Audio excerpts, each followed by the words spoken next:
was a band leader and a musician. He played the clarinet, the saxophone, all 5 saxophones he played. He played the banjo.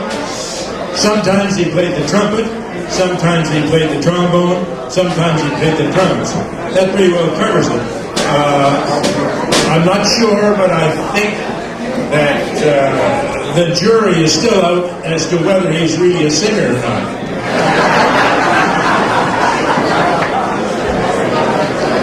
Good old Lance had a habit of getting to the job at the last second.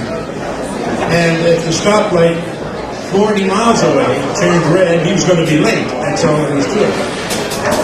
So we had, the members of his band had this routine that we learned over time. That after 10 minutes, we would play one tune and then stand by after that 10 minutes ready to play.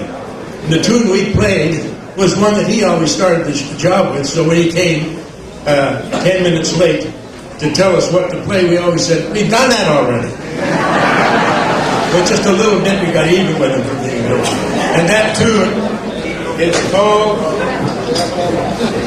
At the Jazz Band Ball.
going to be a little late tonight.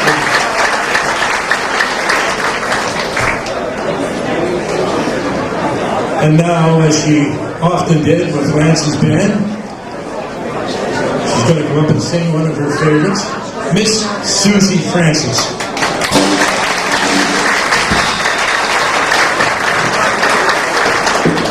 Just in case you didn't know, this band is the original band of Lance's. Jack Fulton, Gavin Hussey, Donnie Clark, Frank Mansell, Paul Nolan, Wayne Mitchell.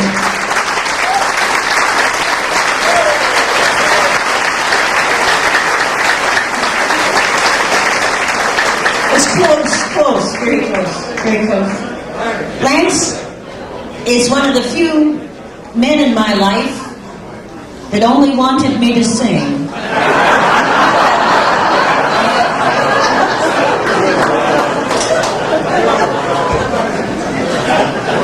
He taught me more about jazz and the history of jazz and music in this particular genre that I fell in love with it. I used to be a country western singer, and I ended up doing jazz. And it's a love that I will live with for the rest of my life because of Lance Harrison. I don't know whether to love him or hate him for it.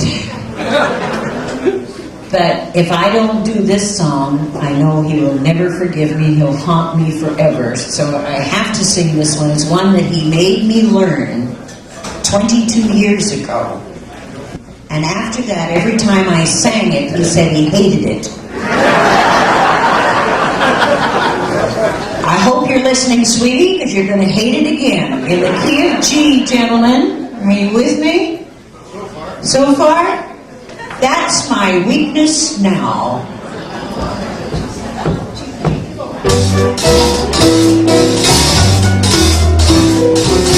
He's got eyes of blue.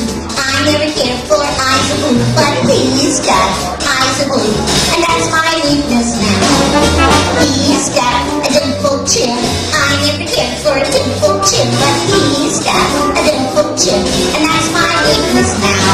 Oh my, oh me. I would be good, I should be good, but she, why?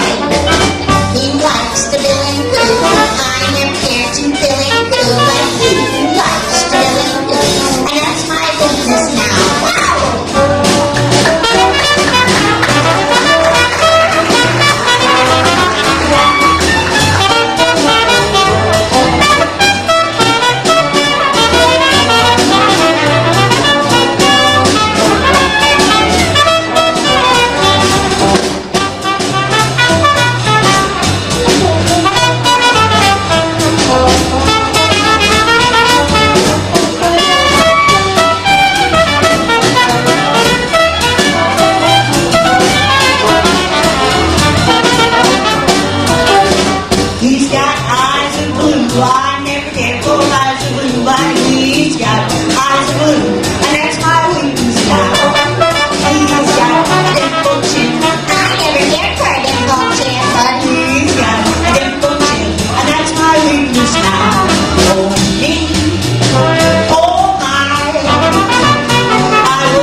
Thank you, Sue.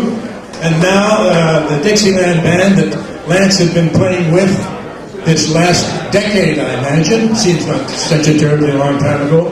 Red Beans and Rice. Ladies and gentlemen, I'm Rice Honeywell, and it's been my privilege to know Lance Harrison for these last 7 or 8 years. I've been in White Rock and Vancouver area now for about 10 years, and I first met him down at the Pacific Inn in White Rock with the Red Beans Jazz Band. And he's been with us ever since, right up till the very last, and he's been a wonderful friend. Lance is, as we all know, a rare person and a wonderful person. So we put together the band that we've all had all these years with the help of Jimmy Armstrong today. And there's one thing I'd like to say about Lance, and that is when we made, and I won't be very long on this, when we made a CD just a little over a year ago, we made a duo. My wife has been asking for a long time, would you please make a recording of Lance to me? So we made one with Ron Sorley, the Metro Stompers from Toronto. Ron and Lance were about the same vintage. So we got them together around the Steinway piano, and we had a wonderful afternoon of informal jazz, and we made a CD of it. And the only reason I really mention this is the fact that at the end of the recording, we did the A-Train, and Lance said, marvelous, marvelous. And Ron Sorley said, Lance, it's been a real pleasure. And that's when we made the CD. And so I just want to say about my friendship with Lance, it's been a real pleasure to know this wonderful man. So we're going to celebrate a little bit right now and do a tune that Lance played with us many, many times and loved to play, the Tishomingo Blues.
joy to celebrate Lance's life with all the guys that have played with him so often.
I wanna be right up there in that number when the saints go marching, and when the sun refused to shine, yeah, when the sun refused to shine, I wanna be right up there in that number when the saints go marching and singing on that side.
Yeah, I'd like to say the members that were with us for many, many years. David Griggs on the trombone for many years down at the Big Palace. He lives over the island now, but we're happy to have him here. On the double bass, Casey Tolhurst has been with us most of that time. Jenny Marsh has been with us from the very beginning. and is now with the Grand Dominion. As of course Jimmy Armstrong with the Grand Dominion too, and we're happy to have him with us today. Jimmy Armstrong. On the clarinet, one of the very early original members of the Red Beans and Rice, Charlie Wright. And for Charlie.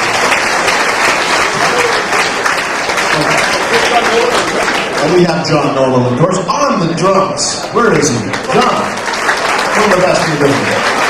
Thank you very much. Now, we're going to introduce a tune right now.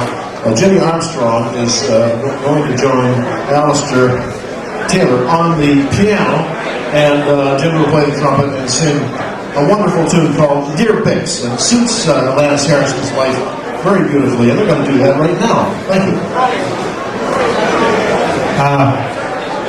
Most of us think of Lance as being a reed player, but actually two of his big favorite musicians were Louis Armstrong and Bix Beiderbecke.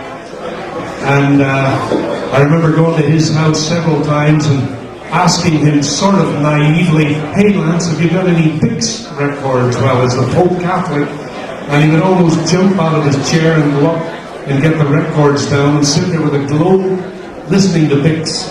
1976, a gentleman by the name of Dave Frischberg wrote this song called Dear Bix.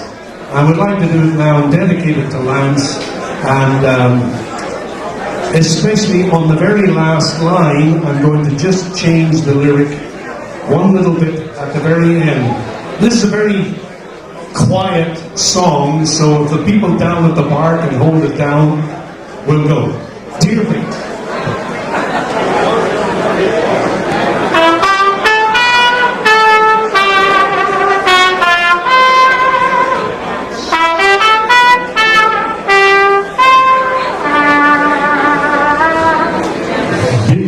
Old friend, are you ever going to comprehend? You know ordinary standard B-flat, run-of-the-mill type guy. Oh my, no, Bix, old elf, will you ever learn to look at yourself like the others around you who love you and never, never ask why? And seriously, Bix, old bear, don't you dig that big blue sky up there? Admit it, wouldn't it be nice to cut yourself a slice of that pie up there? I wonder, Bix, old chum, when you reminisce in years to come, will you ever hum that someday song you've been looking so long to find? So do what you've got to do, and may the years be good to you, 'cause you're one of the favored few, dear Bix, you're one of a kind.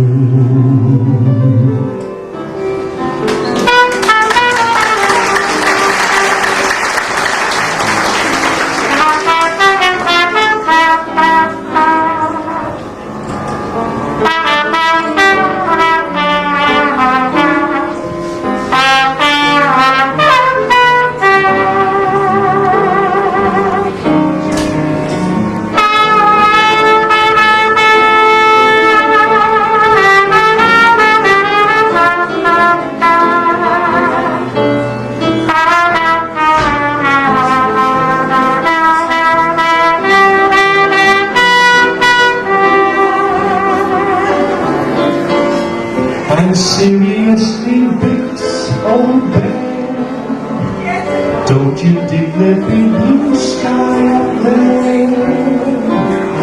Admit it, wouldn't it be nice to cut yourself a slice of that pie up there. I wonder, big old chum, when you reminisce in years to come, will you ever hum that someday song you've been looking so long to find? So do what you've got to do,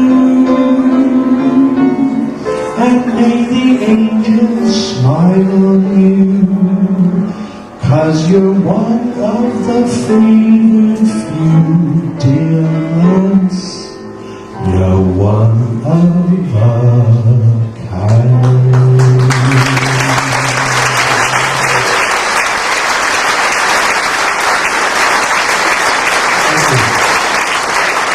That's the Lance. Thank you. Thank you. And we're also doing good. Ladies and gentlemen.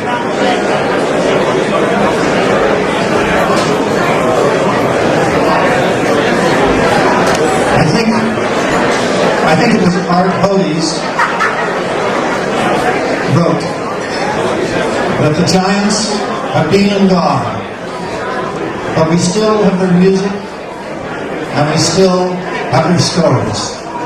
And just recently, one of those giants has left us, but we are here today to celebrate his life and to remember his music and to remember his story.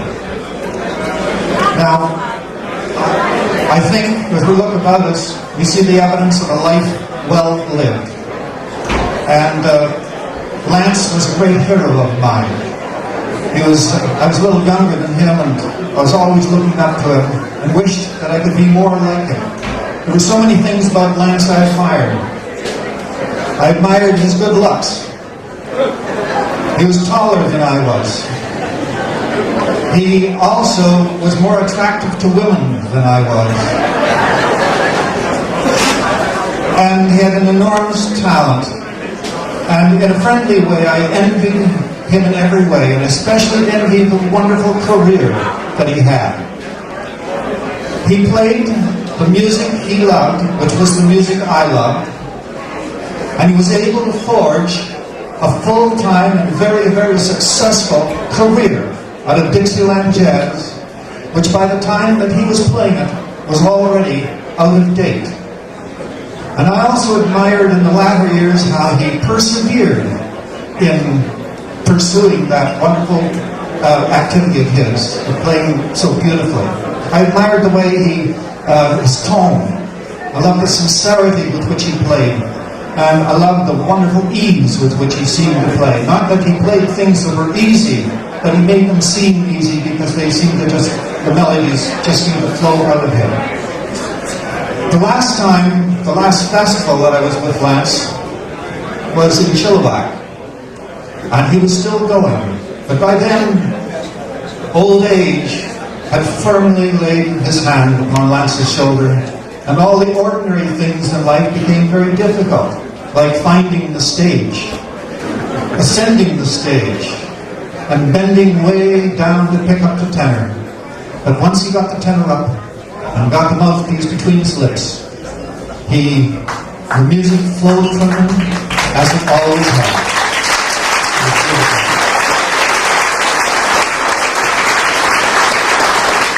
Now we're going to play a song that I learned from Lance. I learned by playing it with him. It's a little hymn called Just a Little While to Stay Here, but as an introduction, I'd like to do a little Irish song of farewell. I don't think Lance ever heard this song because it wasn't jazz. But I'm sure if he had heard it, he would concur with the sentiments implied in the song. Oh,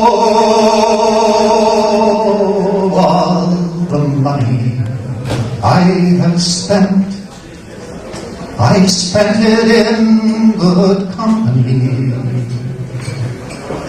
And of all the harm that I done, It was alas to none but me.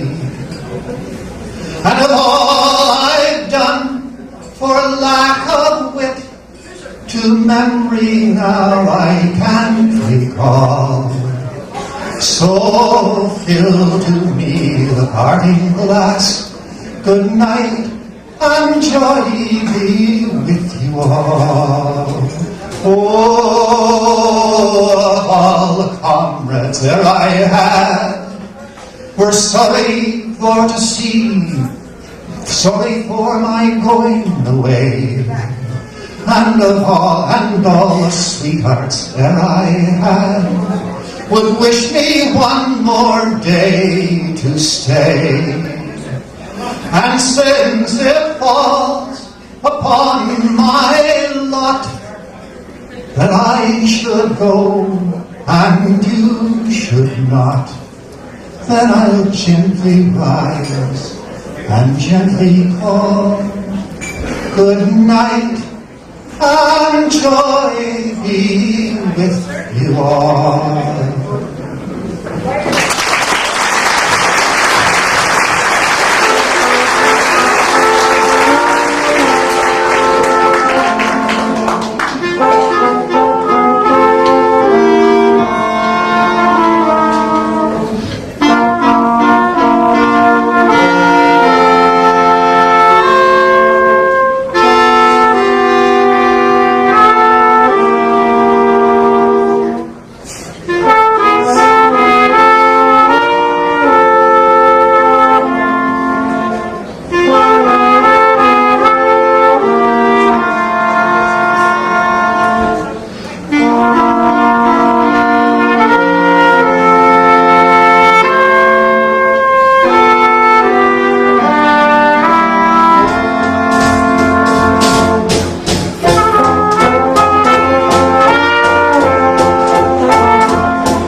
very much.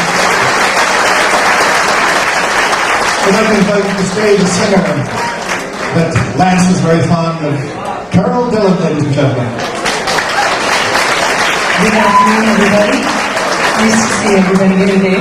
I met Lance when I was about 4 years old, when I turned up one Saturday morning, long ago, for tap dancing lessons with his former wife, Virginia. I've known him ever since, and I can't even begin to explain to you the blessing, the musical blessing that man has been to me all through my life. So here's one of his favorites.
Say a few words. Val, you're on. Hi there.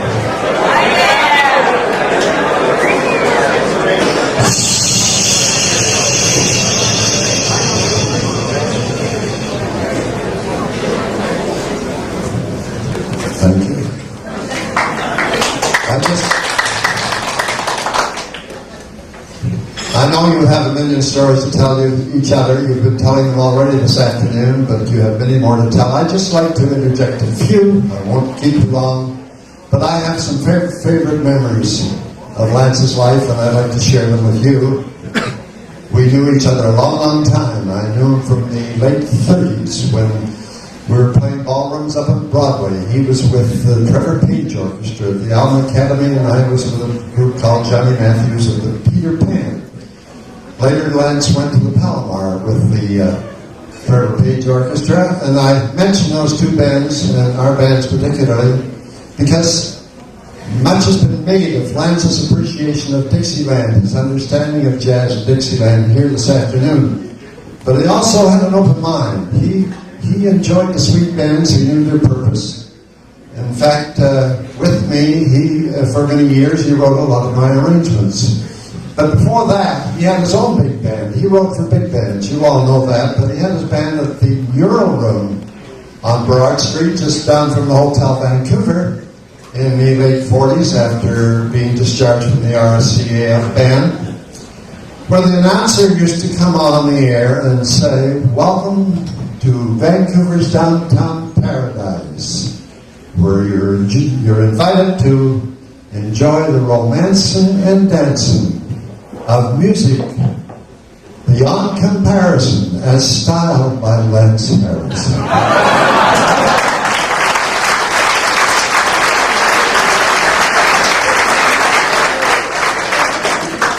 Well, in spite of the enticements that invitation offered, the Euro Room didn't last too long, and Lance went to other areas, other bands. You know about most of them. I brought along a picture. I hope you'll all look at outside there. That was the 1951 band at the Palomar, when Lance was a member of that band. Shortly thereafter, he joined me at the Panorama Roof, and for many years wrote my sweet arrangements. I mean, tenor band sounds. Many of you know what a tenor band means if you're of a vintage. With strings, but he appreciated it, and he wrote them very well, extremely well. So he was threefold in my band. First of all, he played such jazz as we required. He wrote the string arrangements, and then he, in the band of 10 of us, was the one who could most quickly, at intermission time, get from the Panorama Roof to the Harvey Street liquor store and back again.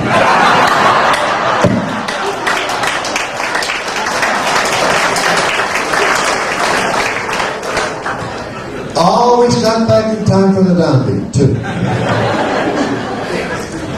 Of course, after that long, long run, he needed a drink. By the way, Lance, the bar just opened. I thought you'd like to know that.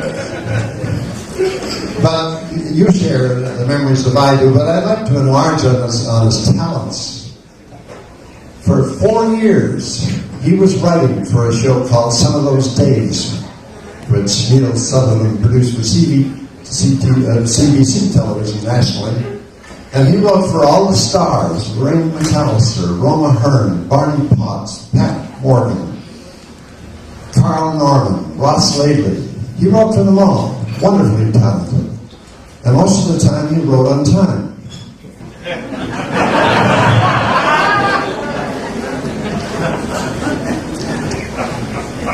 Lance is a dear, treasured friend of most of us, all of us here this afternoon. But what surprised me, and I should have known this, but when his death was announced in the paper last week, the people I've met during the course of the week, throughout the city, whatever level, whether I was going to a luncheon in a Canadian club at the Terminal City Club, or whatever, wherever, people would come to me and say, "Gee, we lost Lance Harrison, man."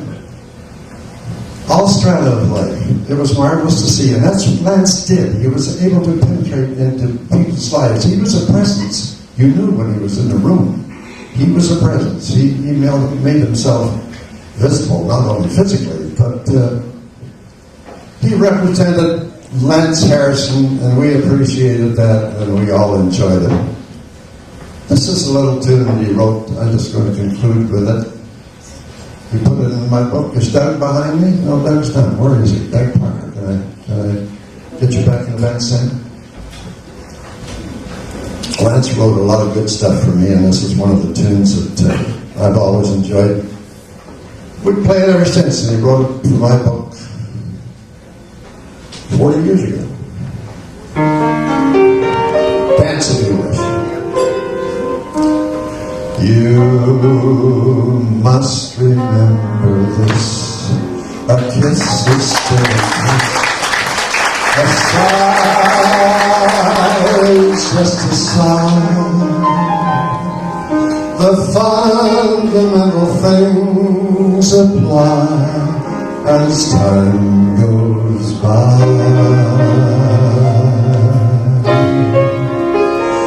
And when two lovers woo, they still say I love you. On that you can rely. No matter what the future brings, as time goes by.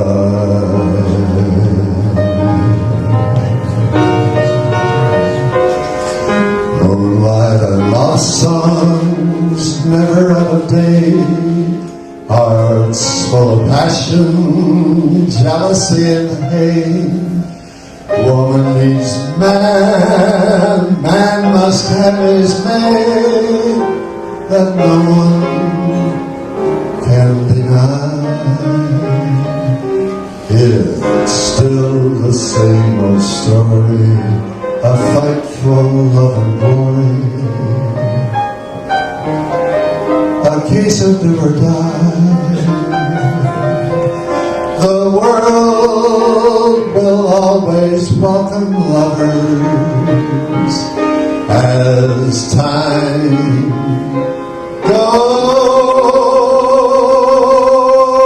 by.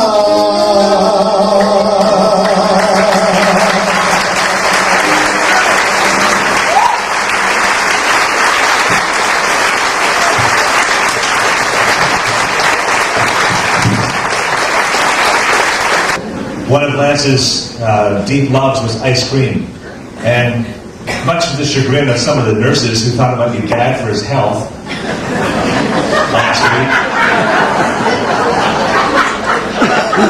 Lonnie persevered and got it cleared through the nutritionist and the doctor, and they had a conference and decided, the hell with it, we'll do it. And they gave him some Haagen-Dazs, and Lance's, it could be Lance's last word was, marvelous.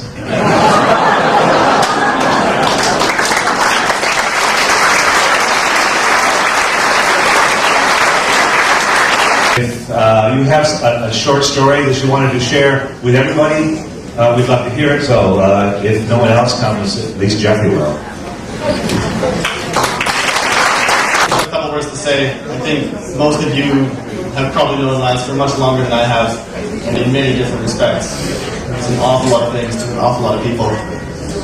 I just want to celebrate his time spent as my grandfather. Lance was probably the first person I ever made friends with. He's the first person I really bonded with after my parents. And we spent some absolutely fantastic Sunday afternoons. We had a great ritual after church. Grandchildren would go over to his house. We'd buy an enormous bag of peanuts and go down to Stanley Park and feed the squirrels. We had a little duck feeding session. At some point in the afternoon, I would inevitably get chocolate ice cream on his good dress pants, to which his characteristic reply was, "You got me." This was the man who introduced chocolate ice cream to me and Warner Brothers cartoons and jazz music. And I was particularly grateful to be able to tell him what a great feeling it was to walk around the classic jazz band ball with him. And it felt like being a member of a royal family.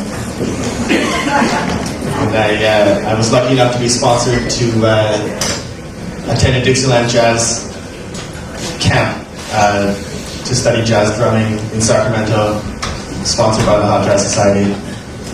And the looks on people's faces when they say, "So how did you start playing Dixieland jazz?" I say, "Oh, my grandfather Lance Harrison plays Dixieland jazz." Grandfather Lance Harrison. It was another royal feeling. So I only wanted to take a couple minutes. I'm sure you all have many more stories. But so I'm going to say goodbye to my grandfather.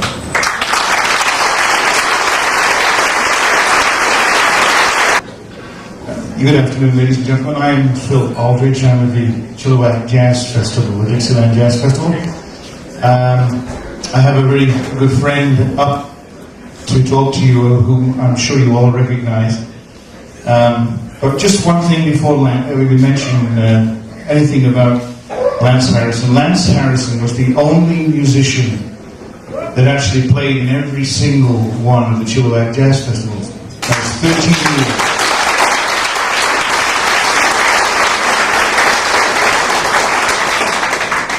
The only problem was that even after 13 years, he could never find his way to Chilliwack.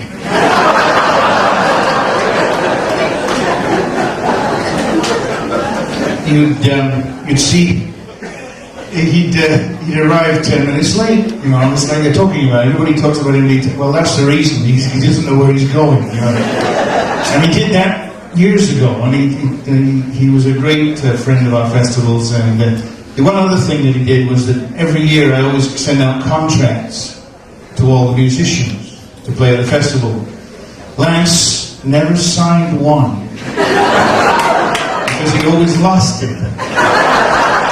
But he always made it, and we were so proud of ever having him, and we're going to miss him a lot. But we've got a big friend of ours, and a good friend of yours, I'm sure, Mr. Mark Kenny.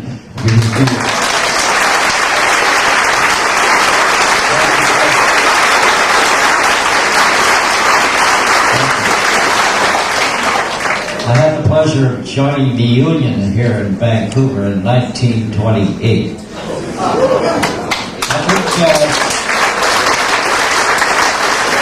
I think that was even before Lance's time. Anyway, and of course I spent 30 years down in the Toronto area. But every time I got home, I was always very conscious of where Lance was playing. And I really appreciated his musical abilities. I don't know exactly how to explain that, but there's certain subtleties that Lance had that nobody else seemed to acquire. So, and it was a great pleasure to accompany Phil out here today and to see all these wonderful people here. And I'm sure that Lance would be thrilled to death to know that you're all here. Thank you very much. I would be remiss if I did not mention our appreciation to Jack Fulton, who had the real tough job of saying yes to some musicians and, well, maybe another time to others. He was the band leader for this whole thing, and we really appreciate the loving care that he did in arranging this wonderful event.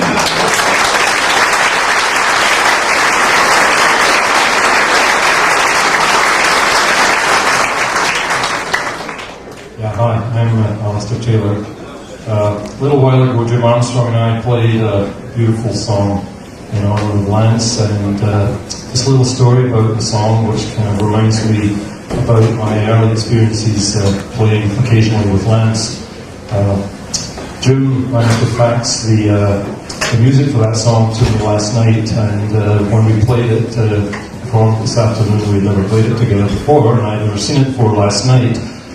Which probably explained why there was the occasional wrong chords coming out of the piano, which of course is the last thing I would ever really want to do at an event in honor of Lance Harrison, because Lance musically was a perfectionist, and I remember when I had the great honor and privilege many years ago, occasionally to sit in Lance's band or to fill in for Frank Mansell when he wasn't able to play, and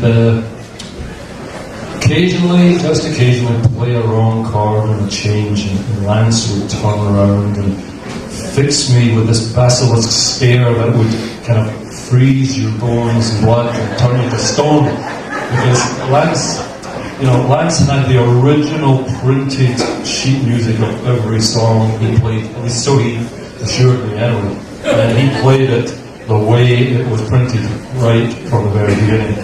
So it used to be quite a bit of a nerve-wracking experience for me on those occasions when I did get a chance to play in Lance's band. It was a lot better when he was a sideman playing in a band where I was involved, because you knew he was going to play everything perfectly. And I will always remember Lance's musicianship, and also remember Lance every time I played a bump note in the chord. Before he broke his one of his fingers and he couldn't play the clarinet anymore, we got talking on many occasions. I got to know him at the Pacific Inn where Red Beans and Rice played. One memory I have of Lance is at the Penticton Jazz Festival, the last one he attended. And he always liked to go to the jam session afterwards at the Best Western. And he was sitting there shivering. It was a clear day, but the sun was going down. It was getting very cold, and Lance was very, very cold. So I went over and gave him my jacket. And he says, "What are you eating?" And I was eating this cheese sandwich, and I had been making them just prior to that for different people that wandered by. So I made him one. And then he got up and played. And that was his last appearance at the Penticton Jazz Festival. He used to tell me that he lived in the Okanagan at one time. His father owned a fruit ranch up there. And he remembers the Sycamore's boat. He never went on it. But he had a sign. I may be in error. If I'm in error, this is the way I remember it from Lance. But he had a sign called "The Bing is King" on his father's fruit ranch. And he took it to his house in Vancouver because he was a great fan of Bing Crosby. Bing Crosby was from his era, and he had that sign, "The Bing is King," in his house. He would tell humorous stories on occasion. He was just a very, very loving, kind, humorous man. Gentle is certainly the word. And I think he told me that Louis Armstrong used to stay at his house on occasion. And one Saturday evening, I think it was a Saturday, the night before the concert, they were going out for spaghetti dinner. And Louis Armstrong, it was at Pacini's, the old Pacini's restaurant, and Louis Armstrong piled his plate up 2 big helpings of spaghetti. And he says, Don't worry about me. I got this stuff. Cleans you right out. So the next day, at the Orpheum Theater, I believe, and I could be wrong there, Lance was to introduce Louis Armstrong. And what they were going to do is Lance would introduce him, and then they'd bring the lights up. And Louis Armstrong wasn't aware that the mic was on. It was a live mic. And he said to Lance, just before Lance was to introduce him, he says, "I've been shitting spaghetti for the last 2 hours."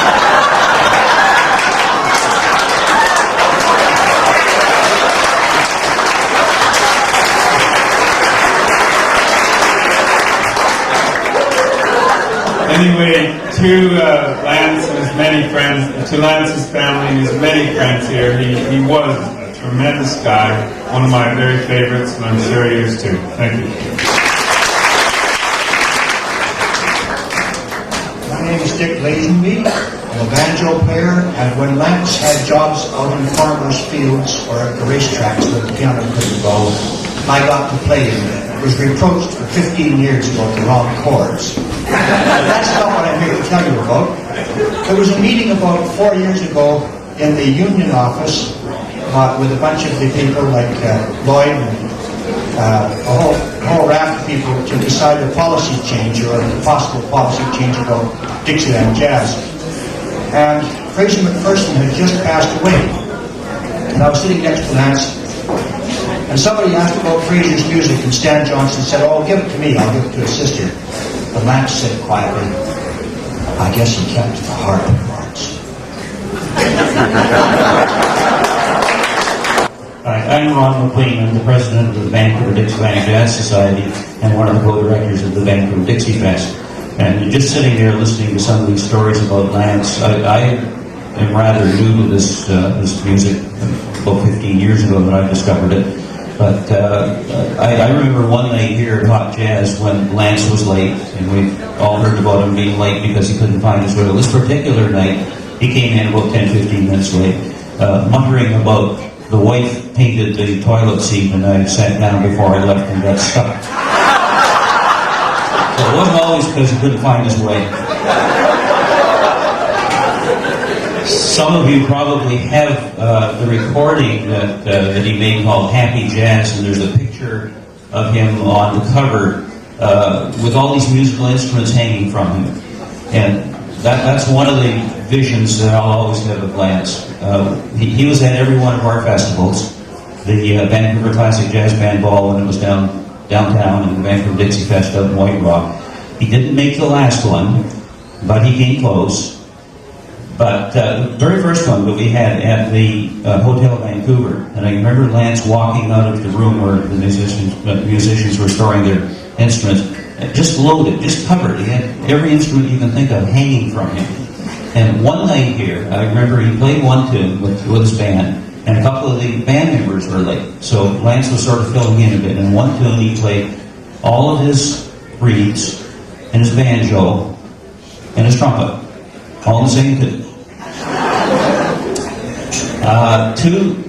Two things recently that come to mind. The last time he played at our festival, he got together with Rice on Sunday morning, and those of you that have been in the Pacific Inn, you know that beautiful big atrium that they have there.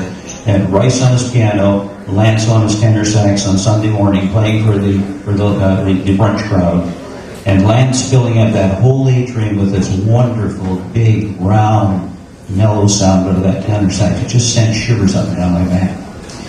And the last time he played for us, he came out to our Spring Dixie Fest last March. Jimmy Armstrong and his band was there, and Lance was always welcome to play with Jimmy. Well, Lance had to get up 2 steps to the stage. He couldn't make it. And I have a picture of him sitting on the dance floor down there. We got a chair for him. And he's sitting there with his tenor sax, and somebody said, when he got that thing between his lips, something absolutely magic happened. And he's sitting there playing away, just having a wonderful time. So those are my memories of Lance. We're going to miss him.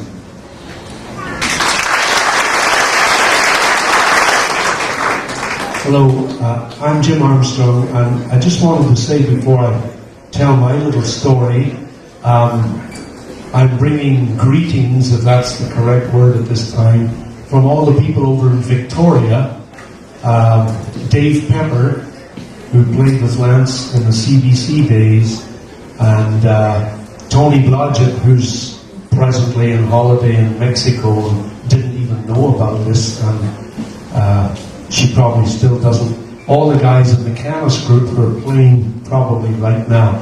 So all the people in Victoria send over their best wishes or whatever you do on this occasion. As far as stories go, I often wonder, did he ever worry about anything?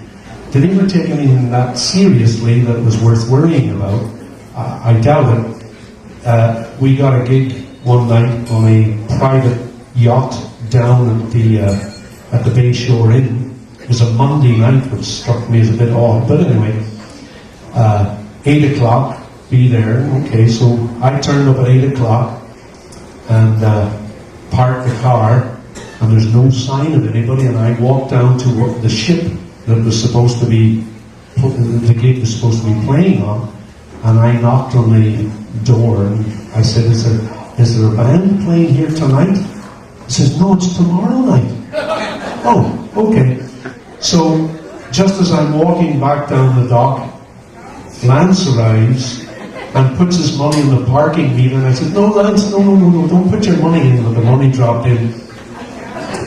And I says, it's tomorrow night. Oh, well, what are you doing tomorrow night? My name's Ian Adam, and I bring a word of welcome to this jazz celebration in honor of Lance's life from Lieutenant Governor Gardner B. Gardner. Our relationship with Lance goes back about 50 years, and he would be, that is, the Lieutenant Governor would be here today, but he left Thursday for Hawaii with his family and grandchildren for a long holiday. He phoned me on Wednesday and said, I expect you'll be going to the celebration. Would you read a letter for me? And I said, yes. His secretary faxed it to me on Thursday. His Honor phoned me from Maui on Friday to make sure I got it and make sure that I was going to go. So without further ado, so long, Lance, Mr. Dixieland, a legend in your own time. And are we going to miss you greatly? So many memories, so much great music, so much fun, and so much friendship. Pat McGear and I won 6 elections in Vancouver Point Grey, and you, the bandwagon, straw hat, and all were always there. Kindliness, devotion to your skill, and a dandy person to be with were your trademarks. And you looked an awful lot like Rex Harrison. Move over, Lord. St. Lance is marching in. Art B. Garden, QC, Lieutenant Governor of British Columbia. My name is Mickey Walker. I've known Lance for decades, I don't know, 30 years or so. Played in his band for a while. But Lance's main man was Louis Armstrong. And he's my main man too.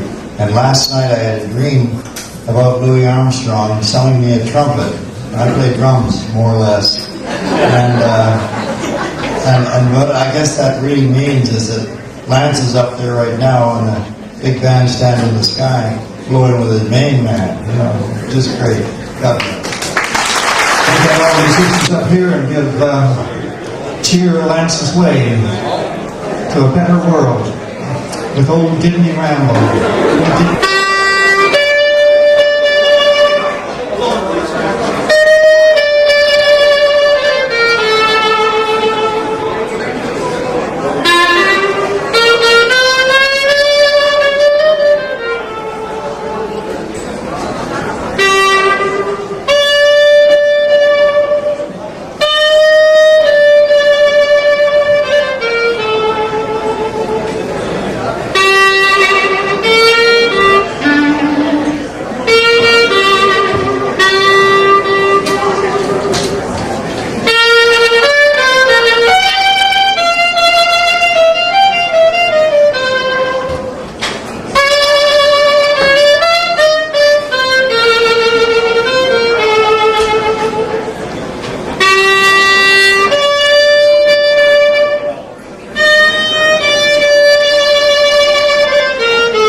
To ashes and dust to dust. If the women don't get it, then the liquor must.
witness to Louis Armstrong crying because Lance wouldn't go in his band. And he pulled me down by my blouse and said, Lance has the top 60 Dixieland bands on this continent.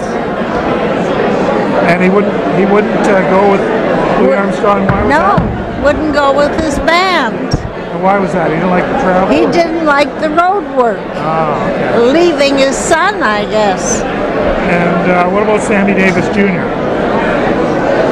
Don't know. Well, you phoned and Sammy Davis Jr. answered the phone. You said, where's... Oh, I answered the phone, and this man said hello, and I said, who's that? And he said, Sammy Davis Jr. I said, what are you doing there? And he said, well, Lance had to go out, and I'm looking after Tommy. I was just thinking about the first time I ever met Lance. I had just recently moved to Vancouver, and I was playing in a little band, the Phoenix Jazzers, which was a quartet at that time, which did the Sunday brunches at the SS Essington, converted paddle wheeler, and we played every second Sunday, and we'd be playing, and I was just only then learning the trumpet. I'm a trombone player normally, but I was playing trumpet, and I'd only been playing a couple of months. Anyway, one Sunday we're playing, and the usual people were sitting there eating their breakfast and doing whatever they did. And I remember looking out in the audience, and there was one person sitting there, obviously listening to what we were doing. And I thought to myself, probably a musician, but anyway, soldier on, show business and all that. After the whole gig was over, the banjo player, who was the leader of the Phoenix Jazzers, Mike Cox, he said to me, by the way, that fella sitting out there was Lance Harrison. Well, this is the first time I'd ever met Lance. I knew all about him. I knew his reputation, and I'll tell you, pardon my French, but if I had known that it was Lance before I started playing, I would have shit myself. But I kept playing anyway, and Lance became a great friend, and I played many more gigs with him, and thank you, Lance, for the memories.